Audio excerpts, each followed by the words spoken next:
sejumlah pekerja. Sebelum itu, perkenalkan nama saya.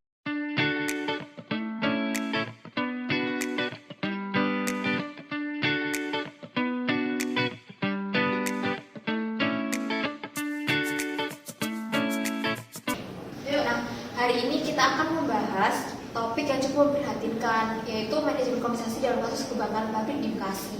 Nah, diberitahukan bahwa ahli waris korban akan menerima kompensasi dari perusahaan. Tentunya hal ini mengundang banyak pertanyaan tentang seberapa adil kompensasi yang diberikan, bagaimana prosesnya, dan apakah sistem kompensasi di Indonesia sudah memadai. Sebelum kita masuk lebih jauh, saya ingin menekankan bahwa kompensasi bagi ahli waris korban memang penting. Tetapi kita juga harus melihat apakah ini hanya reaksi saat atau merupakan bagian dari sistem yang sudah ada. Bagaimana perusahaan mempersiapkan diri untuk hal seperti ini? Apakah yang bisa dilakukan agar peristiwa ini tidak terjadi lagi? Saya setuju. Namun menurut saya, dalam banyak kasus seperti ini, kita sering melihat langkah reaktif dari perusahaan. Kasus-kasus kebakaran atau kecelakaan yang besar yang sering mengungkapkan ketidakmampuan perusahaan dalam memberikan perlindungan yang memadai bagi karyawan. Mungkin sudah saatnya kita berbicara lebih jauh tentang bagaimana manajemen kompensasi yang lebih adil dan preventif diterapkan yang layak diterapkan di Indonesia. Saya rasa kita semua ini sepakat ya bahwa tragedi kebakaran pabrik di Bekasi baru-baru ini adalah peringatan keras bagi semua pihak.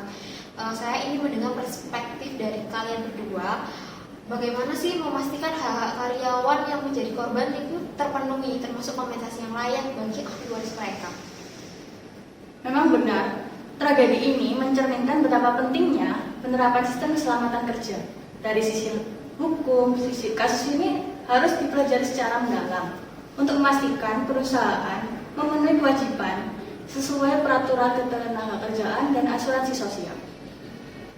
Bagi kami di LSM, kasus seperti ini terlalu sering terjadi. Kami sering mendampingi keluarga korban dan mereka sering kali bingung mengenai hak-hak mereka. Banyak yang tidak tahu apa itu BPJS Ketenagakerjaan atau prosedur klaim asuransi. Saya berharap diskusi ini bisa memberikan sosial yang lebih konkret. Saya setuju. Mungkin sebagai HR, saya merasa bertanggung jawab memastikan setiap karyawan itu terlindungi. Namun bagaimana menurut kalian prioritas awal yang harus dilakukan perusahaan dalam situasi seperti ini? Prioritas awalnya adalah transparansi. Perusahaan harus segera mengidentifikasi korban, memastikan hak ahli waris, dan memberikan informasi yang jelas. Di sisi lain, perusahaan harus mengakui jika memang ada kelalaian. Saya ingin menambahkan sedikit, perusahaan harus segera bekerja sama dengan lembaga terkait seperti BPJS Ketenagakerjaan, pemerintah daerah, dan pihak LSM untuk mempercepat proses kompensasi. Kalau tidak, keluarga korban akan semakin merasa terabaikan. Dan penyebab utama tragedi ini, berdasarkan informasi yang saya baca, kebakaran terjadi karena korsleting listrik, tapi dampak perparah oleh tidak adanya jalur evakuasi yang memadai. Banyak karyawan yang terjebak di dalam pabrik. Itu benar. Dari LSM juga mendapatkan laporan bahwa pintu darurat terkunci dan alat pemadam api itu tidak berfungsi. Ini menunjukkan kelalaian besar dari pihak perusahaan. Jadi kelalaian seperti ini pun tidak hanya melanggar aturan keselamatan kerja, tapi juga bisa dikenai pidana. Contohnya kayak pasal 86 dan 87 UU Ketenagakerjaan jelas menyebutkan bahwa perusahaan wajib menyediakan lingkungan kerja yang aman. Tapi bagaimana dengan tanggung jawab perusahaan terhadap korban? Apakah cukup dengan memberikan kompensasi saja? Tentu tidak cukup. Kompensasi adalah kewajiban dasar. Namun, perusahaan juga harus melakukan investigasi menyeluruh dan memperbaiki sistem mereka. Selain itu, ahli waris juga bisa menuntut ganti rugi tambahan jika terbukti ada unsur kelalaian. Nah, LSM ini sering melihat bahwa investigasi seperti ini hanya formalitas. Yang lebih penting adalah memastikan bahwa hasil investigasi diikuti dengan tindakan nyata, seperti perbaikan jalur evakuasi dan pelatihan keselamatan untuk karyawan. Saya setuju, ini menjadi pembelajaran bagi kita semua, termasuk perusahaan juga. Tapi bagaimana kita memastikan bahwa ahli waris benar-benar mendapatkan hak mereka, terutama bagi yang mungkin untuk paham prosedur hukum? Ini tugas perusahaan untuk menjelaskan secara detail.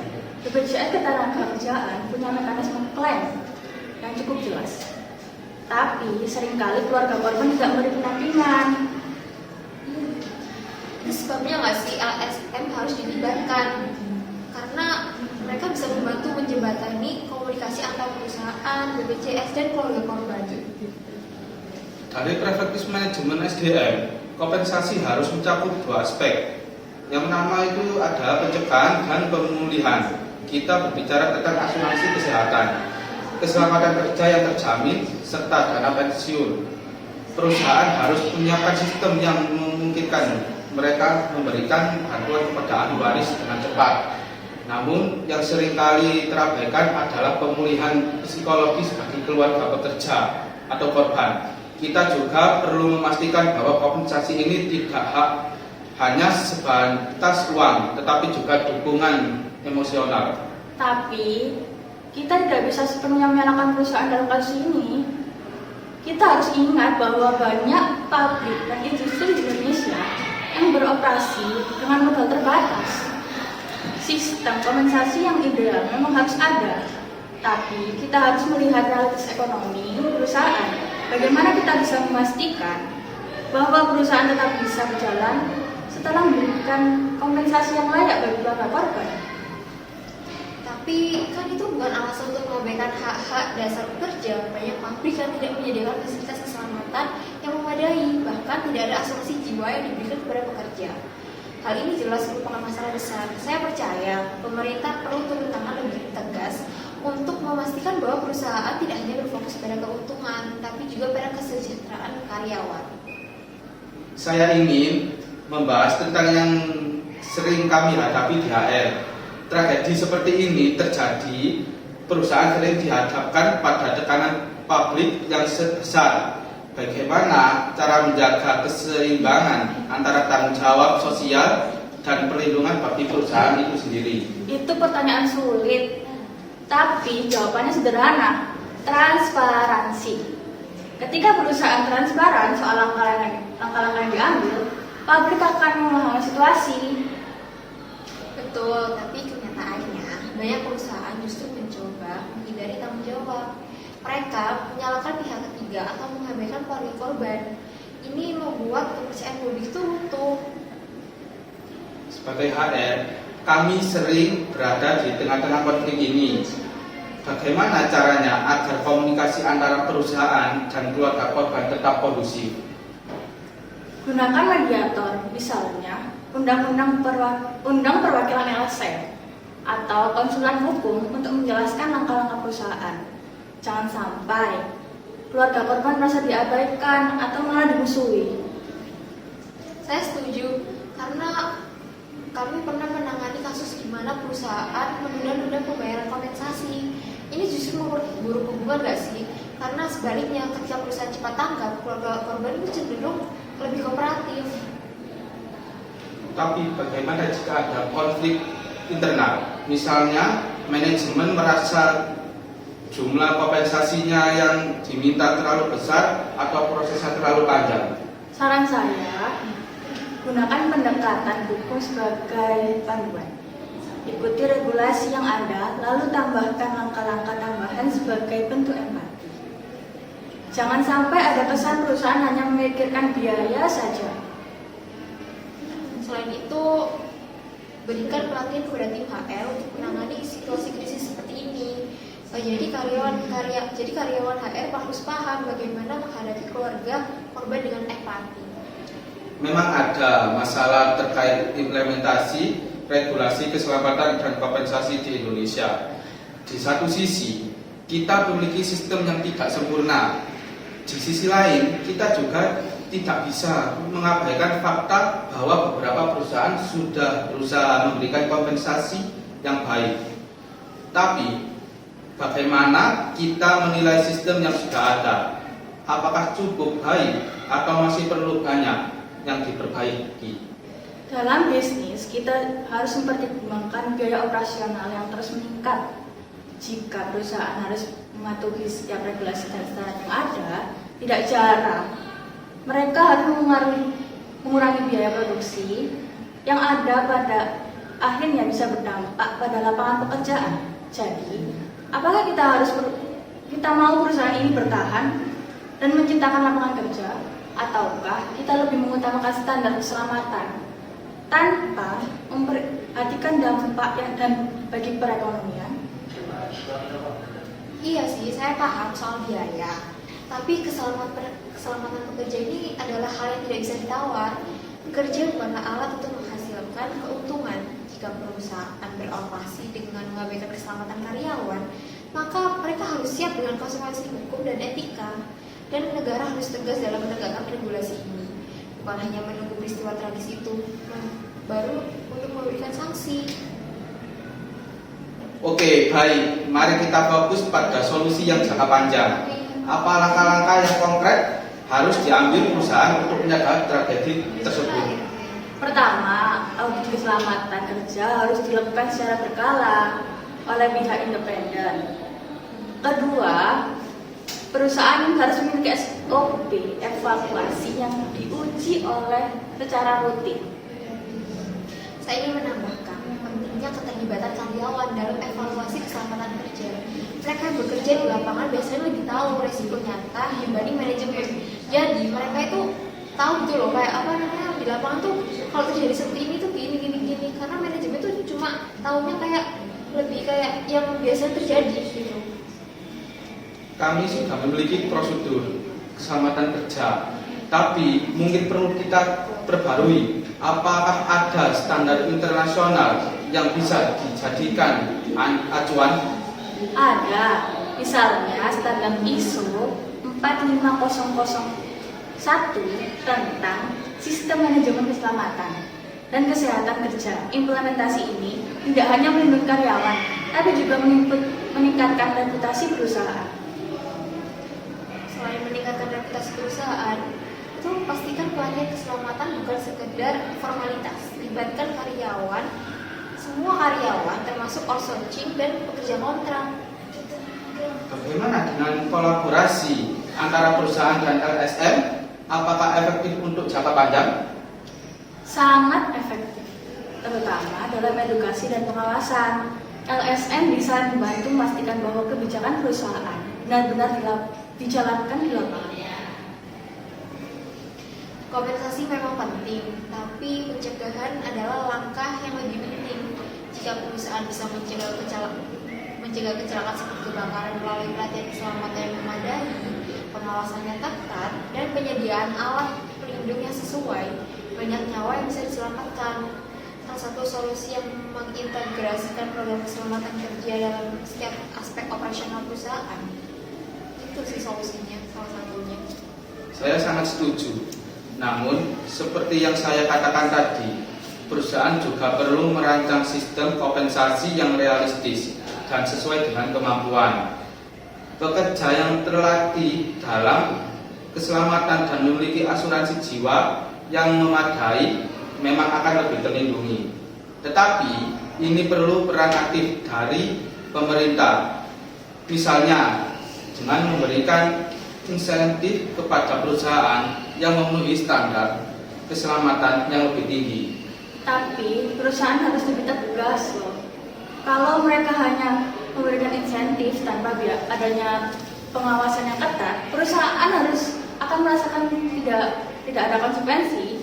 Mungkin kita perlu berpikir tentang kebijakan yang mengharuskan perusahaan memberi pelatihan, perlindungan, keselamatan yang lebih baik, serta menjamin adanya asuransi jiwa untuk pekerja terlepas dari ukuran perusahaan. Betul tuh, saya juga menyarankan agar perusahaan ini bekerjasama dengan pemerintah untuk supervisi yang lebih ketat. Nah, ini tuh akan membantu menjaga akuntabilitasnya perusahaan. Saya akan membawa semua masukan ini ke manajemen. Semoga langkah-langkah ini bisa membawa perubahan positif, baik bagi perusahaan maupun karyawannya. itu? Oh, dulu sih, ada apa tak dulu? Masuk Pak. Coba berapa sih siapa? Nambah ya nih. Dikasih. Enggak itu loh lanjut Kita bawa 50 jam Nas. Wis dah 50 jam. Kak wis ya. Baru mbok senisan kok ya, tambahin mana? Di sini. Engki lho, kok tambahin mana kok? Oh sing ini naswa metem tak ya? Lagi. Sebelah terus aja. Ayo. Dalam kesimpulan, kita tidak hanya fokus pada pemberian kompensasi setelah kecelakaan terjadi. Harus ada upaya preventif yang lebih kuat dari perusahaan dan disertai dengan pengawasan yang lebih ketat dari pemerintah. Kompensasi adalah hak, tetapi pencegahan itu adalah kewajiban. betul tuh, kita harus menemukan keseimbangan antara pemberian kompensasi yang adil dengan menciptakan iklim usaha yang sehat. Tidak mudah, tapi ini adalah tugas kita bersama. Dan sebagai masyarakat, kita juga harus terus mendesak pemerintah dan perusahaan untuk lebih bertanggung jawab. Kompensasi bukanlah penyelesaian atas kematian atau cedera, tapi itu adalah bagian dari langkah untuk memastikan keselamatan kerja di masa depan.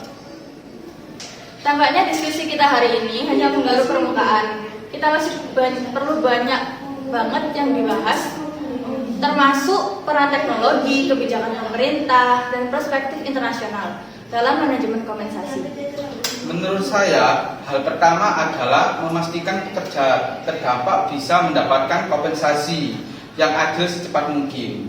Dalam kondisi ini, peran teknologi sangat besar untuk memetakan situasi secara akurat dan mempercepatkan proses klaim. Masalahnya, sistem di Indonesia seringkali lambat. Perusahaan biasanya beralasan, seperti audit internal atau proses administratif. Bandingkan dengan negara maju, di mana ada regulasi yang mewajibkan kompensasi dikeluarkan dalam waktu tertentu, misalnya maksimal 30 hari setelah kejadian. Jadi kita perlu fokus pada beberapa hal. Yang pertama, efektivitas manajemen kompensasi. Yang kedua, implementasi kebijakan pemerintah. Dan yang ketiga, bagaimana belajar dari pengalaman internasional. Tapi sebelum itu, mari kita telah lebih dahulu peran teknologi dalam kasus ini.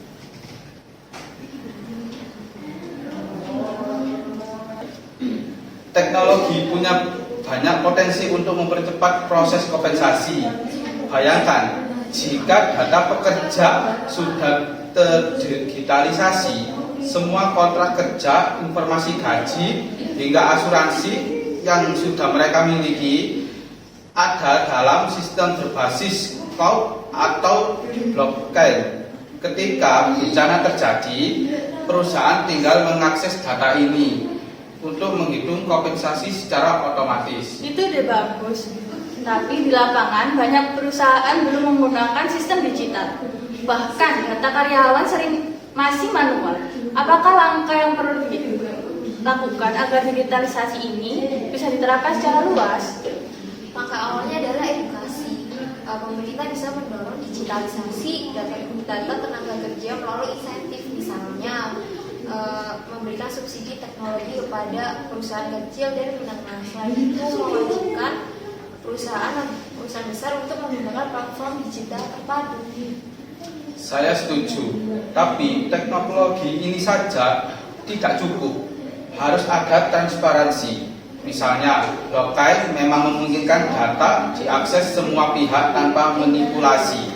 Tapi, apakah perusahaan mau membuka data itu kepada pekerja atau serikat buruh? Disitulah pentingnya regulasi pemerintah. Blockchain dapat diintegrasikan dengan sistem pemerintah, sehingga semua pihak, perusahaan, pemerintah, dan pekerja memiliki akses yang sama terhadap data kompensasi. Jadi teknologi ini tidak hanya mempercepat proses ya, tapi juga memastikan transparansi dan keadilan. Lalu kita bahas ini nggak sih kebijakan pemerintah dan standar internasional.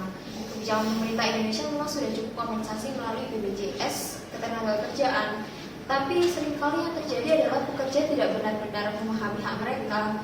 Ditambah lagi implementasi di lapangan seringkali tidak sesuai dengan teori. ingat, banyak pekerja yang bahkan tidak tahu cara mengklaim asuransi mereka.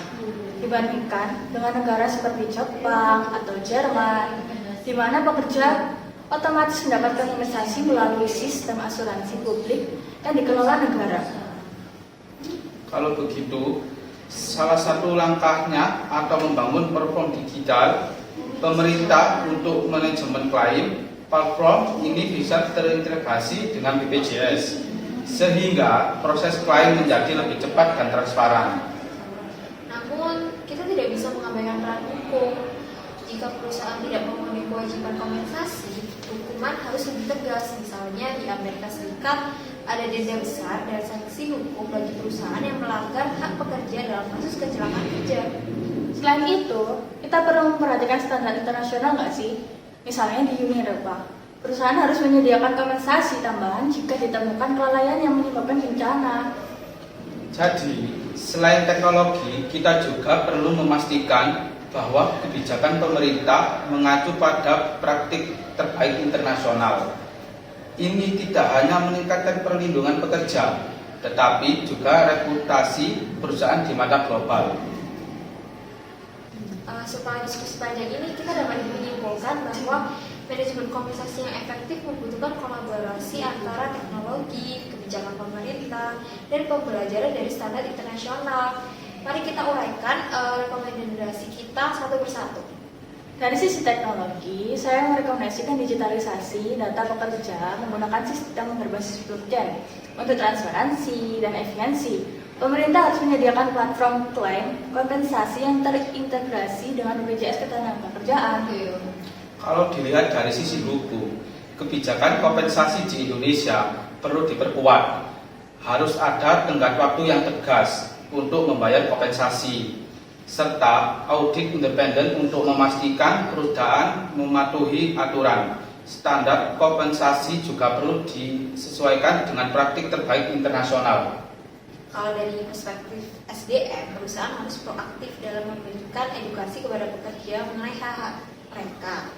Selain itu, pelatihan keselamatan kerja harus diperkuat untuk meminimalkan resiko bencana di masa depan. Jangan lupa, teknologi juga digunakan untuk pencegahan. Misalnya, sensor IoT untuk mendeteksi kebakaran lebih awal dapat dipasang di pabrik. Kesimpulannya, kompensasi bukan hanya soal memberikan uang saja.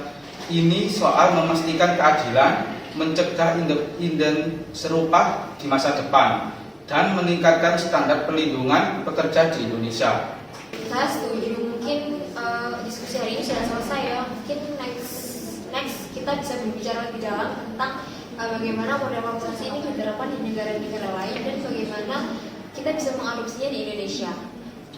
Itu ide yang bagus. Diskusi ini diakhiri dengan komitmen untuk memprioritaskan keselamatan kerja, memberikan hak yang layak kepada korban, dan meningkatkan transparansi serta akuntabilitas perusahaan. Selamat siang, hari ini kita akan membahas kelanjutan dari diskusi kemarin. Saya buka. Terima kasih sudah meluangkan waktu untuk diskusi ini. Seperti yang kita tahu, kebakaran di pabrik Bekasi memberikan dampak besar, terutama pada karyawan yang kehilangan pekerjaan, sementara yang mengalami kerugian finansial. Saya ingin kita fokus pada bagaimana kita dapat merancang manajemen kompensasi yang adil. Betul, saya juga memeriksa beberapa kerangka hukum, khususnya Undang-Undang Ketenagakerjaan dan Asuransi. Kita perlu memastikan bahwa kebijakan yang kita rancang tidak hanya memenuhi kewajiban hukum, tetapi juga memberikan rasa keadilan bagi karyawan. Saya juga sepakat, namun kita juga perlu mempertimbangkan aspek operasional. Kita harus menyeimbangkan antara memberi kompensasi yang layak dan menjaga keuangan perusahaan yang sudah terkena dampak kerugian besar atau kebakaran tersebut. Berdasarkan data awal, kita memiliki dua kategori utama. Karyawan yang terdampak. Pertama, mereka kehilangan alat kerja pribadi. Dan yang kedua, mereka kehilangan pendapatan karena produksi terhenti. Apakah kita bisa mulai dari sini? Setuju, saya usul untuk kategori pertama, kita perlu membuat sistem penggantian berbasis nilai aset yang hilang. Sedangkan untuk kategori kedua, kita bisa menggunakan skema kompensasi sementara, misalnya 70% dari gaji pokok selama masa perbaikan pabrik. Ide bagus. Namun, apakah sudah ada perhitungan tentang kemampuan anggaran untuk kita?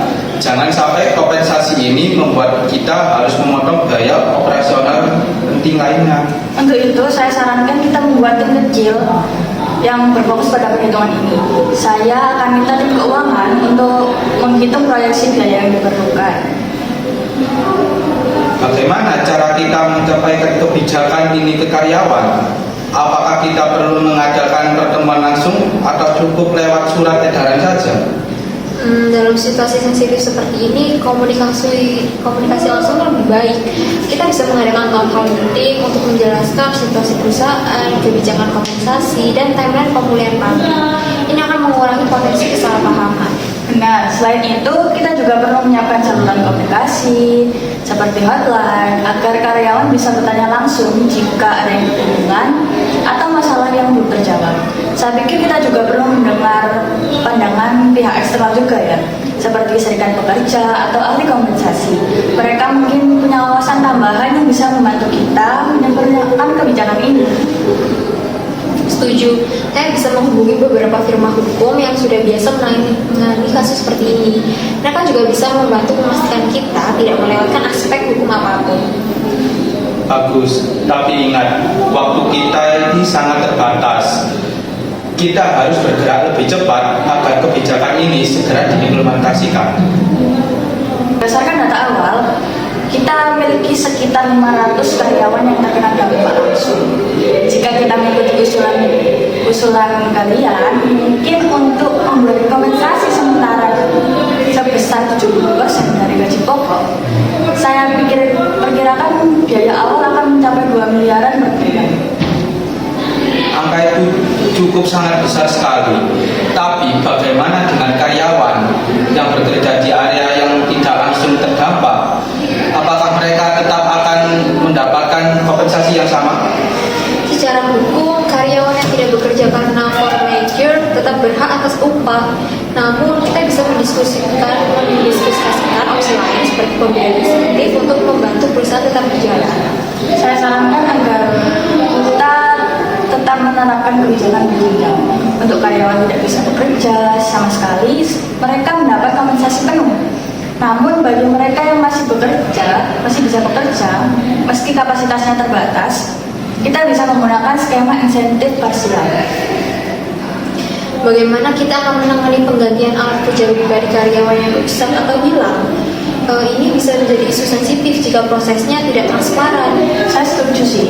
Kita perlu membentuk tim audit internal yang memverifikasi klaim. Selain itu, kita harus menetapkan batas maksimum pergantian berdasarkan nilai barang.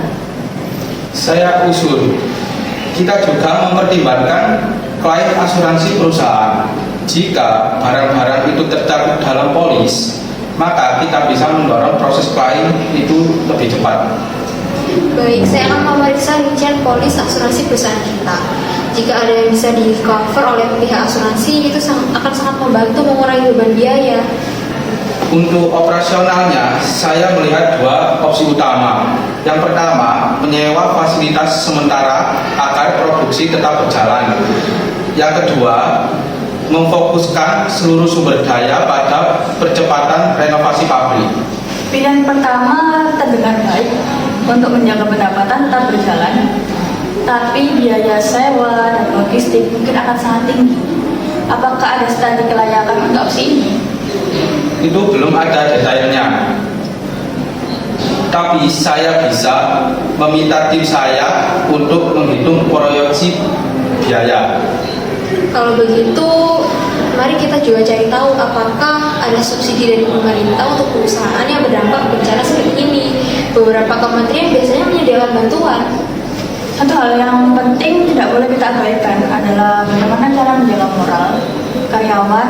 Banyak dari mereka khawatir tentang masa depan pekerjaan mereka. Betul, selain kebijakan kompensasi, kita bisa memberikan dukungan tambahan seperti sesi konseling atau program bantuan psikologis. Saya juga berpikir kita perlu melibatkan karyawan dalam proses pemulihan. Misalnya, mereka bisa membantu dalam inspeksi keselamatan atau kepelatihan untuk pekerjaan tertentu. Itu udah bagus sih. Jadi mereka merasa dilibatkan dan mereka akan termotivasi. Saya akan berdiskusi dengan tim HR untuk program semacam ini. Saya sudah menghubungi serikat pekerja dan mereka bersedia untuk berdialog, namun mereka meminta transparansi penuh mengenai kondisi keuangan perusahaan saat ini. Tidak masalah. Kita memang harus menunjukkan etikat baik. Apakah kita perlu menyertakan pihak mediator seperti Kementerian Ketenagakerjaan? Jika situasi menjadi rumit, mediator juga bisa membantu. Tapi saya yakin dengan komunikasi terbuka kita bisa mencapai kesepakatan lebih cepat. Satu lagi, kita juga perlu menjelaskan bahwa kebijakan ini bersifat sementara dan akan dievaluasi secara berkala. Setelah kebijakan darurat ini berjalan, kita perlu memikirkan kebijakan jangka panjang juga. Apakah ada masukan? Kalau dari saya pikir kita perlu memperbarui rencana mitigasi risiko, termasuk protokol keselamatan dan manajemen bencana. Saya setuju. Selain itu, kita juga perlu meninjau ulang perjanjian kerja dan asuransi agar lebih melindungi perusahaan dan karyawan dari situasi serupa di masa depan. Oke, dari sini kita simpulkan fokus utama dari saya kesejahteraan karyawan dan keberlanjutan operasional. Kompensasi karyawan seperti isu skema, kompensasi sementara yang adil dan berbasis tingkat dampak pada karyawan dengan prioritas kepada kehilangan pendapatan atau alat kerja. Dari perspektif komunikasi menyampaikan bahwa kebijakan secara transparan dan menyediakan saluran komunikasi langsung untuk karyawan. Di dukungan psikologis, menginspirasi program pendampingan emosional dan motivasi karyawan yang terdampak. Dan pelibatan karyawan seperti melibatkan karyawan dalam proses pemulihan untuk menjaga moral dan rasa memiliki. Kesimpulannya adalah tim HR akan memastikan kebijakan kompensasi memenuhi kebutuhan mendesak karyawan, didukung oleh komunikasi yang efektif dan dukungan emosional untuk menjaga hubungan positif perusahaan karyawan. Kalau dari perspektif tim legal, fokus utamanya adalah tentang kepatuhan hukum dan perlindungan perusahaan. Yang pertama ada aspek hukum, itu memastikan kebijakan kompensasi sesuai dengan Undang-Undang Ketenagakerjaan dan perjanjian kerja yang berlaku. Lalu untuk klaim asuransi, kita harus mengoptimalkan penggunaan polis asuransi untuk mengurangi beban finansial perusahaan. Lalu yang ketiga ada transparansi. Kita melibatkan serikat pekerja dalam proses perencanaan kebijakan guna menjaga kepercayaan. Lalu yang keempat ada mitigasi resiko. Kita mengusulkan pembaruan rencana mitigasi resiko dan protokol keselamatan agar kejadian serupa dapat dicegah di masa depan. Jadi kesimpulannya adalah legal akan memastikan bahwa kebijakan yang diambil tidak hanya mematuhi peraturan, tetapi juga melindungi kepentingan perusahaan di tengah krisis. Saya sebagai Prefektif Operasional Manager, yaitu keberlanjutan operasional dan investasi biaya. Ada 4, yaitu yang pertama, pilihan operasional, mempertimbangkan opsi sementara seperti menyewa fasilitas untuk mempertahankan produksi, namun dengan analisis biaya manfaat yang cermat. Yang kedua, keseimbangan anggaran, mendorong kebijakan kompensasi yang realistis dengan mempertimbangkan dampak finansial perusahaan. Yang ketiga, produksi dan pemulihan, memprioritaskan kebijakan pabrik agar operasional kembali normal segera mungkin. Yang keempat, yang terakhir, efisiensi, meninjau ulang penggunaan sumber daya untuk mendukung kelangsungan bisnis tanpa membebani keuangan perusahaan secara berlebihan.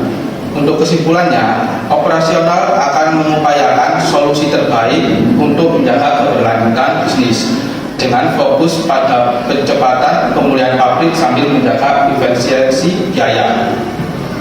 Jadi kesimpulan utamanya yang pertama tentang manajemen kompensasi, skema berjenjang untuk memastikan keadilan bagi karyawan terdampak. Yang kedua, menggunakan polis asuransi untuk meringankan beban perusahaan. Lalu untuk yang pemulihan operasional, Yang pertama, kombinasi antara menyewa fasilitas sementara dan mempercepat renovasi pabrik sebagai prioritas. Yang kedua, meninjau ulang rencana operasional dan mitigasi risiko jangka panjang. Selanjutnya, komunikasi dan keterlibatan. Yang pertama, transparansi dalam pengambilan keputusan dengan melibatkan karyawan dan serikat pekerja. Yang kedua, memberikan dukungan psikologis untuk menjaga moral dan motivasi. Dan selanjutnya lagi, keberlanjutan bisnis, yaitu menyeimbangkan kebutuhan karyawan dengan kemampuan anggaran perusahaan agar operasional tetap berjalan. Dengan sinergi dari kita ketiga perspektif ini, perusahaan diharapkan mampu menghadapi krisis secara efisien, adil, dan berorientasi pada masa depan. Dengan kesimpulan ini, kita tutup diskusi kali ini. Wassalamualaikum warahmatullahi wabarakatuh.